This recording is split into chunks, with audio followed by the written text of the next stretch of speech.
આજના સમયમાં ઘણા એવા વિદ્યાર્થીઓ હોય છે કે પોતાના વાલીઓને અંધારામાં રાખીને શાળા કોલેજ કે અભ્યાસના સ્થળ પર બંક મારતા હોય છે। ત્યારે ડીસામાં એક એવી લાઇબ્રેરી દ્વારા વિદ્યાર્થીઓ પર વાલીઓનું પણ સતત મોનિટરિંગ રહે તે માટે નવતર પ્રયાસ કર્યો છે। આ પ્રયાસ સફળ પણ નીવડી રહ્યો છે।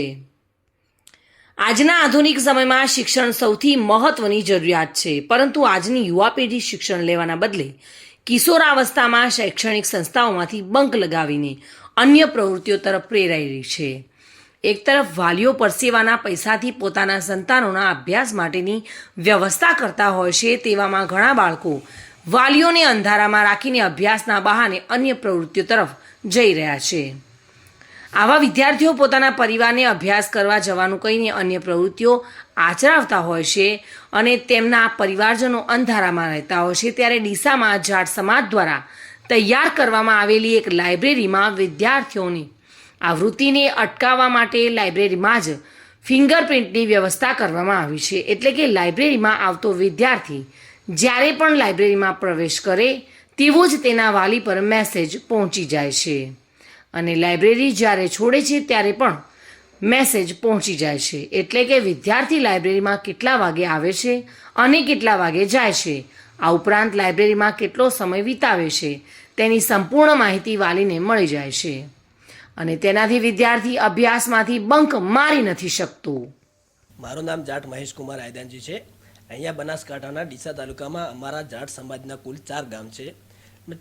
ચાર ગામના યુવાઓએ ભેગા મળીને પોતાના જે યુવા પેઢી છે એમને કોમ્પિટિટિવ એક્ઝામની તૈયારી માટે દોરવા અહીંયા એક અનોખી પહેલ શરૂ કરી છે, જેમાં લાઇબ્રેરીમાં 108 સીટોની વ્યવસ્થા કરવામાં આવી છે, જેમાં સમાજના બધા આગેવાનોએ ગામ દીઠ વ્યક્તિ દીઠ ફાળો ઉઘરાવી અને પોતાના વિદ્યાર્થીઓ માટે, સમાજના છોકરાઓ માટે કોમ્પિટિટિવ એક્ઝામની તૈયારી કરી અને પોતે એક સારી પોસ્ટ મેળવે એના માટે એક અનોખી પહેલ શરૂ કરી છે।